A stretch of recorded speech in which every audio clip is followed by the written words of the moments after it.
Hello there, very good Saturday evening and welcome. This is the weekend edition of Primetime News. Well, we are coming to you live this evening from our Newsfirst studios in Colombo. And I'm Joel Outskun bringing you the news this evening.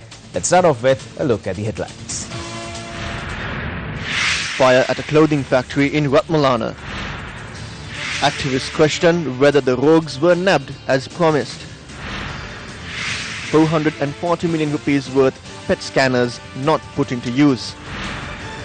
Former Minister Mervin Silva speaks of the ancient kings. Former Malaysia Prime Minister Najib Razak banned from leaving the country.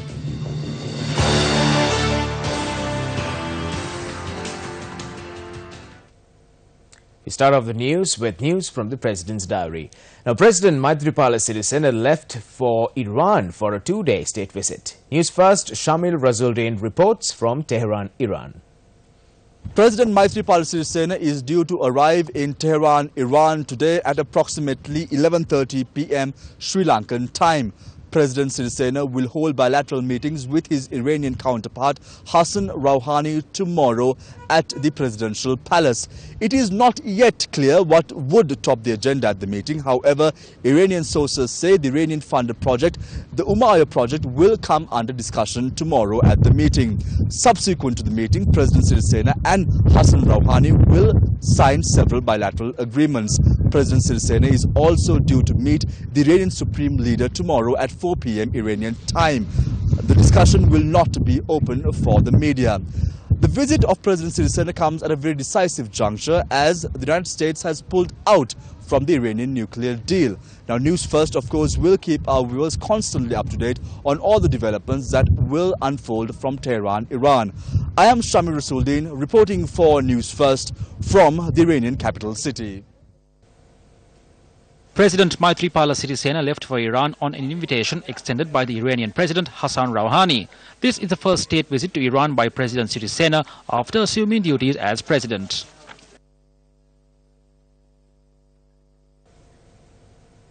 Well, many governments across the world have started to take action against questionable politicians and leaders in a bid to free their countries from the grip of corruption, just like what took place in Malaysia today.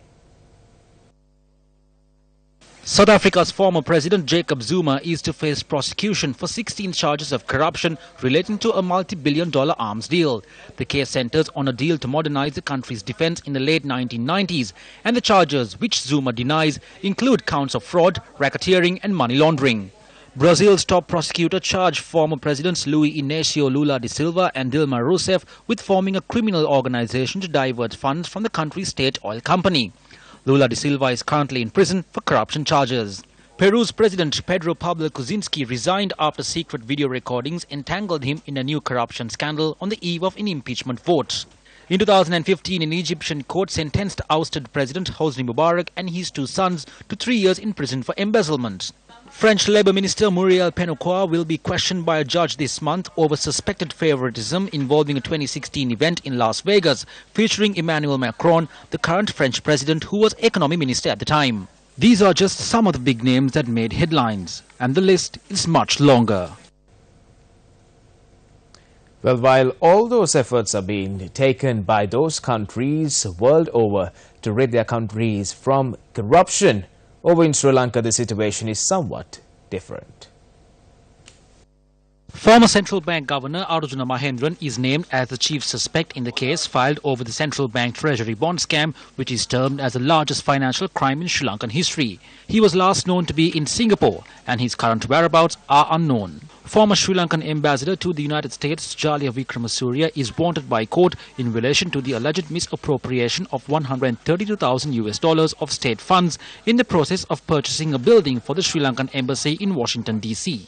Former Sri Lankan ambassador to Russia, Udayanga Weeratunga, is wanted by Sri Lankan authorities in relation to investigations pertaining to alleged embezzlement of public funds to the tune of $7.833 million with regard to procurement of MiG aircraft and money laundering. Following investigations that were conducted, according to authorities, Weeratunga's accounts contained $2.5 million. Investigations conducted by the CID have revealed that some of the inward remittances have originated from companies that do not engage in illicit business, incorporated in Panama, the Marshall Islands, Cyprus and Belize. These are some of the key public servants wanted by Sri Lanka and are evading arrest. At the same time, there are other public servants, past and present, who were arrested in Sri Lanka and thereafter released on bail pending trial. There are allegations over the failure in the part of the governments to apprehend and imprison some strongmen from the previous regime and the present administration in relation to corruption, fraud, misappropriation and even murder.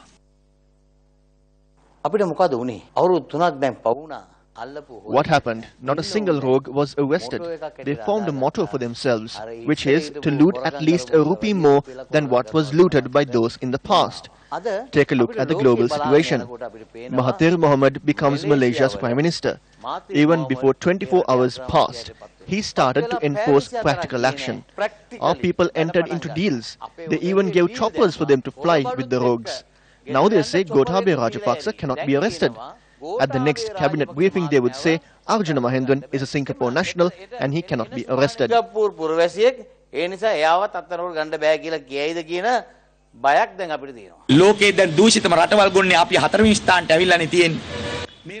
We are ranked 4th among the most corrupt countries in the world.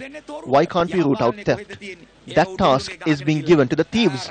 Where is good governance? That has blown away with the wind. The governor of the central bank, appointed by Ranil Wickremesinghe, looted millions and fled the country. Who can we question about this? It's been years and Maitri and Ranil could not even catch a single thief. The thieves are roaming free. Where is Udayanga Weeratunga? Where are those involved in the avant-garde matter? They are living in luxury overseas. They won't nab anyone. A stack of money is given to them. The rulers live in luxury while securing their positions, and the burden is put on the people.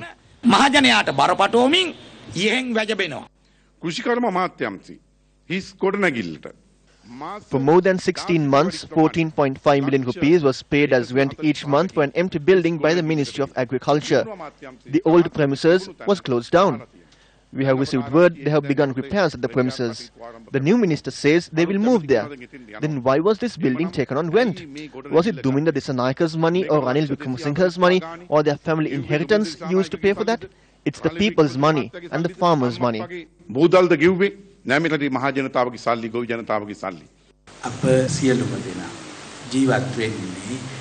We are living in a country where we do not see a very bright future ahead. We are aware the law is not enforced equally in the country we live in. If the wrongdoer is powerful and has political connections or is one in politics, the law is enforced in a different way. This is the situation since the recent past. In a country where there is no rule of law, statements on peace are just limited to words. Well, with all those statements being made, we would like to shift your attention onto one of the stories that made it to the headlines this evening. Now, a fire broke out at a storage facility of a private clothing chain located down Borupona Road, Ratmalana.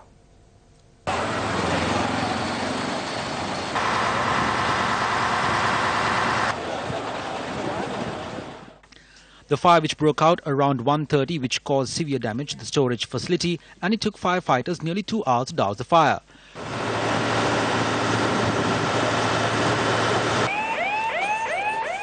Fire engines from the Dehiwala Mount Alvinia Municipal Council, the Moroto Municipal Council as well as the Ratmalana Air Force Base were called in to douse the fire. The cause of the fire is yet to be ascertained, while police have launched further investigations into the incident.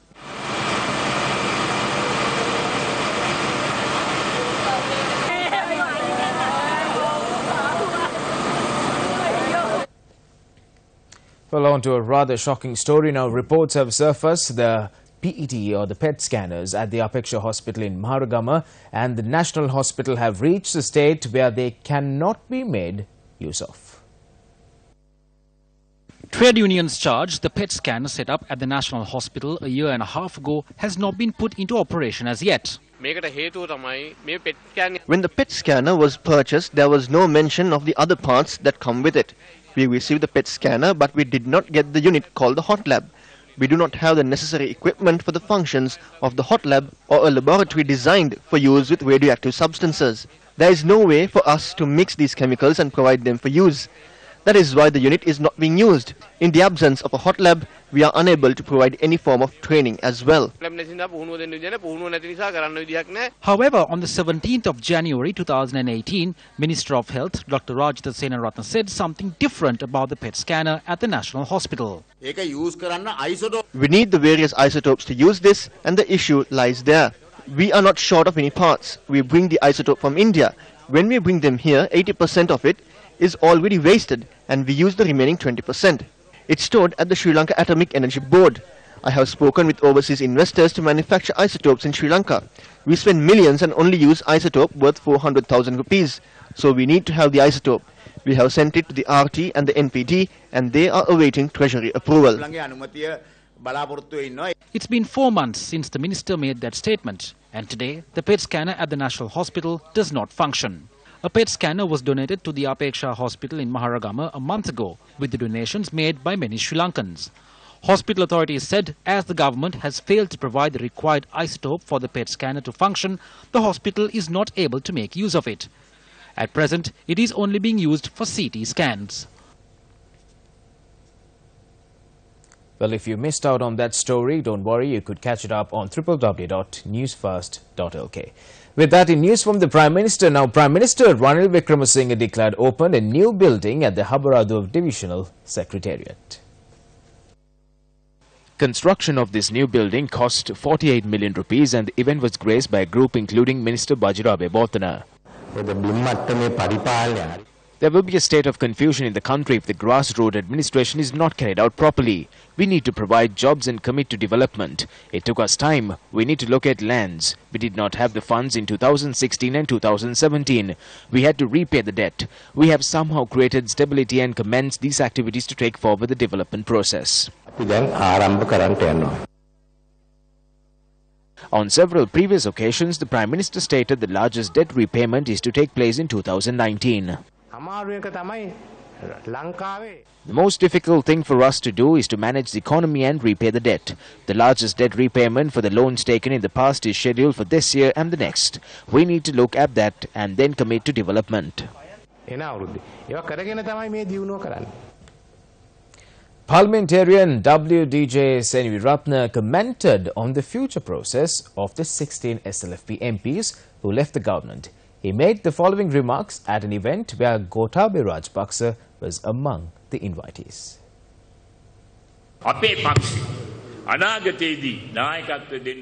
There's a suitable individual who can provide leadership to the party in the future, and that is Gotabaya Rajapaksa.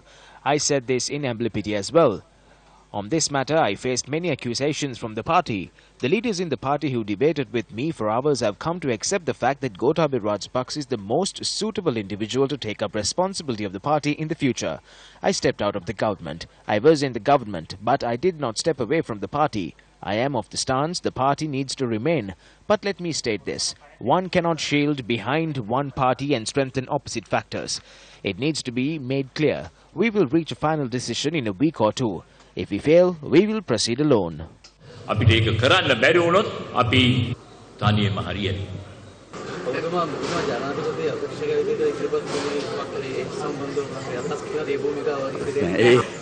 We have not made a decision.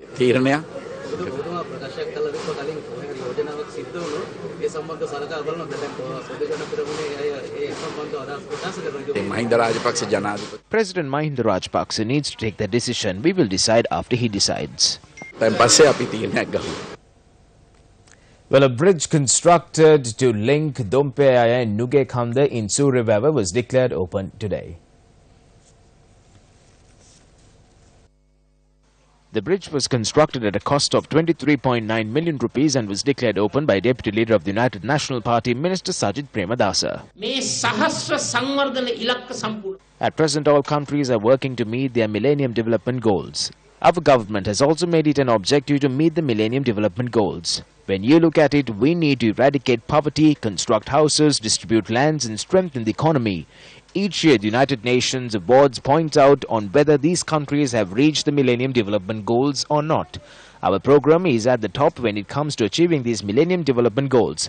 I can state it with pride.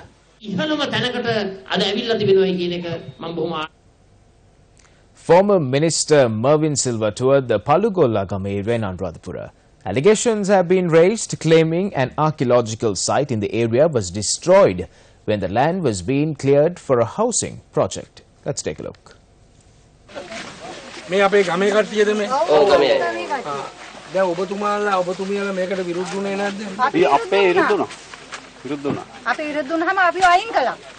මේක අනුරාධපුර මුල්ලුගේ මේක මොකද්ද සඳකඩ පාන Pandukabhaya මුටසීව Devanampiyatissa There's Pandukabel, Mutasiva, Devanampiyatissa, Ruhune Kavantissa, Kavantissa son Gotabel, Gotabel's son. No, it's the other way around. Devanampiyatисsa's younger brother came. I do not remember his name. I will say it later. If they try to ruin this moonstone, what needs to be done to them? If the kings were alive, they would be given a very severe punishment. Those involved would be beheaded. This government does not have a spine. The people should band together and chase them away like King Louis and his wife were chased away in France. There need to be people with a backbone. I am here in this kingdom to give life to that backbone. I don't want to enter parliament. If I was the minister, I would bring them here, make them kneel and punish them.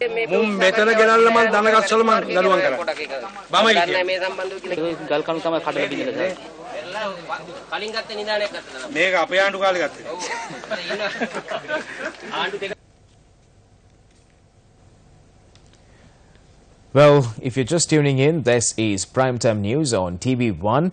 And while present-day politicians loot public resources, there were public servants who distributed their personal wealth for the betterment of the general public. Well, tonight on Action TV, we look at a disgraceful attempt being made to take away the great service done by one such individual.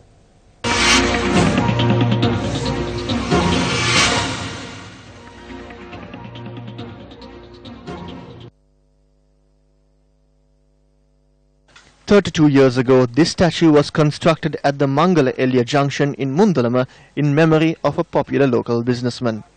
Though his birth name was Jeremis Fernando, he was fondly known by the locals as Baby Sinyo Mudalali and is one who rendered a great service to the fishing community in the area. In addition to bringing out unity among the local fishing community, Baby Sinyo Mudalali also owned 1,000 acres of flat coastal land in Kalpitiya, which is more suitable for Mardal fishing, which is said to be the oldest and the most sustainable method of fishing in Sri Lanka. These lands were passed down to him through many generations.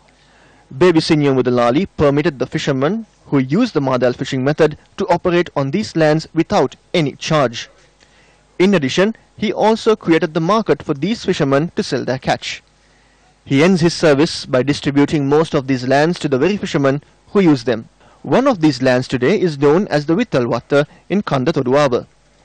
In 1979, 3/4 acre plots of land each were distributed among 35 Mardal fishermen who were living on this land for many years.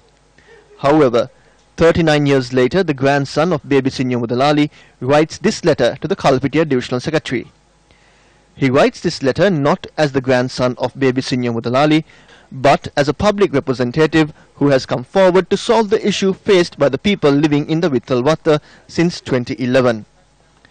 This land, which was distributed among the 35 fishermen in 1979, was taken over by the state in 2003. After conducting a land survey, the descendants of the 35 fishermen who were given the lands were finally handed over the Ranbhumi title deeds in 2011. Upon the directive of the Mundalama Divisional Secretariat for the Vittalwatta area, the map prepared by the surveyor shows an access road which is 13.5 feet wide. That means in 2011, the Ranbhumi title deeds bearing the signature of the then president were handed over to these people for lands which have a proper access road. However, since 2011, that access road is only limited to the title deeds and the map.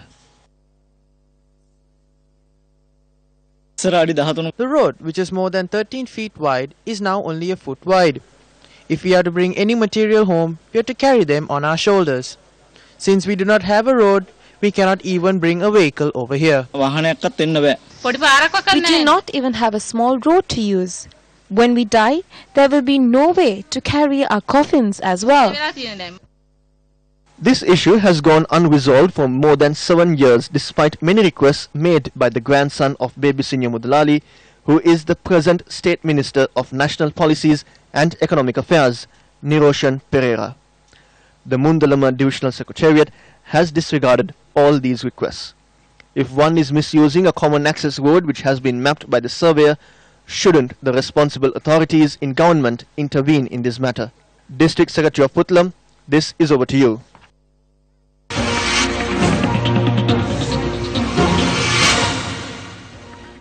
Recently, the Prime Minister said the Samurdhi Bank would be moved under the central bank. Several factions responded to their statement today.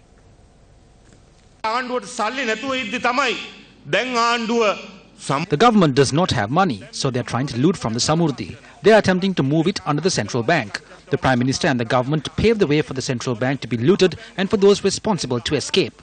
Those who looted the central bank are nowhere to be found. We are not protecting the Samurdhi for political motives. Slam SB and Sajid, but do not lay a hand on the Samurdhi fund. We must make it clear. Things would go wrong for the Prime Minister and the government if they ever lay a hand on the Samurdhi. We will give them a week. We draw the proposal to move the Samurdhi Bank under the central bank.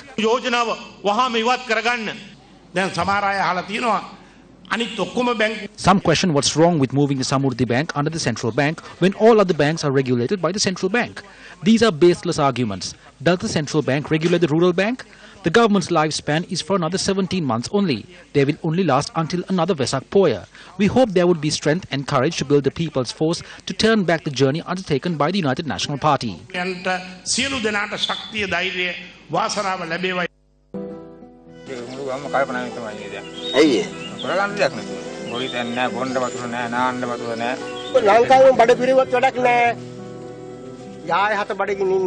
කුලී වැඩ කරන්න තියෙන මිනිස්සයාට සහනාධර්මාල කපනවා කියන්නේ මොකද්ද sir මේ රජයේ තේරුම කියන්නකෝ මිනිස්සුන්ට දැන් අද කන්න මොන්න නැති තත්ත්වයක් උදා වෙලා තියෙනවා.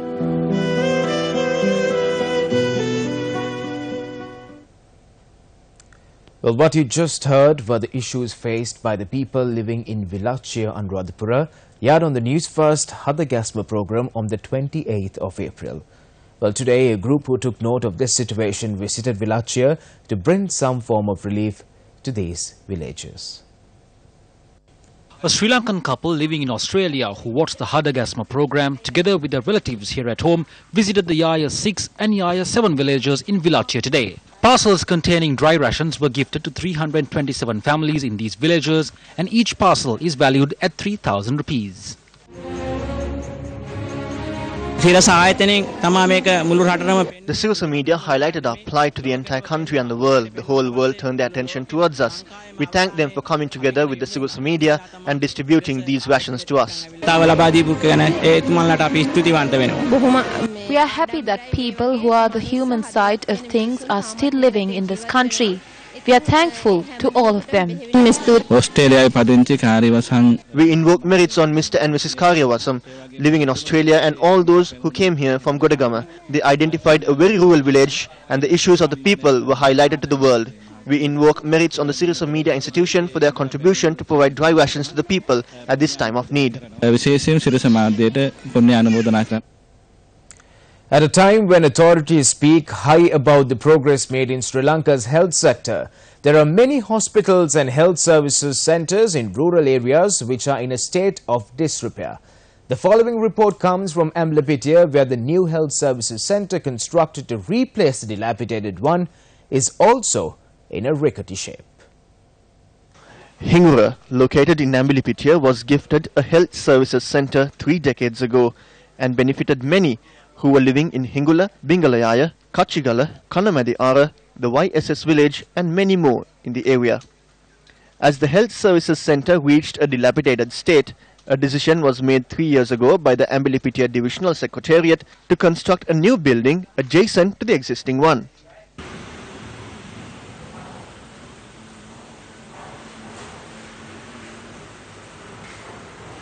They use substandard wood for the construction. No one comes here because when you get yourself injected, the dust from the roof may fall on it. People just walk away. The public paid for the construction. Look at the present state of this building. This is home to insects and bats.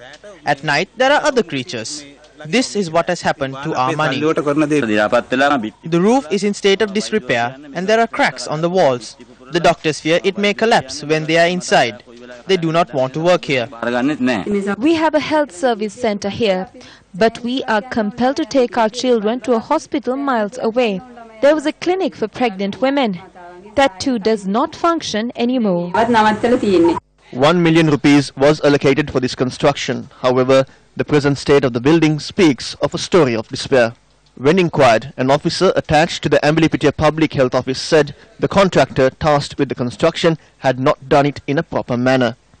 When projects done using public funds go to waste in such a manner, it is the general public who suffer and are rendered helpless. The rulers and the top ranks in the health ministry fly off to Singapore whenever they fall ill. But the poor villagers have nowhere to go when we fall sick. We are helpless. Well, on sports, we take a look at the games that took place in Inter-School Rugby League.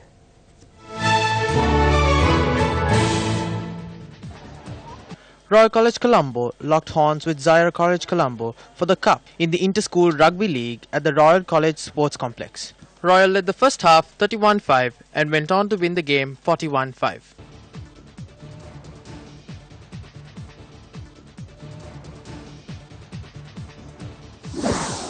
Trinity College Kandy battled it out against St. Peter's College Colombo at the Palla Calais grounds for the cup in the Inter-School Rugby League. The Petrites led the first half 14-0 and won the game 28-21.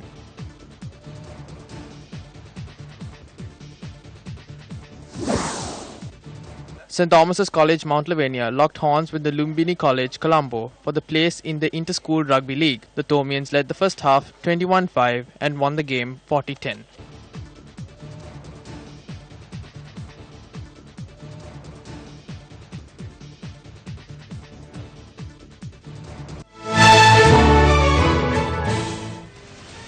Well, you're up to date with all the news that matters. With that, we wrap this edition of Primetime News. Thank you very much for stopping by. Well, if you missed out on any, simply log on to our website www.newsfirst.lk. I'm Jalal Skoon. Have yourself a great evening. Take care. Good night. God bless you.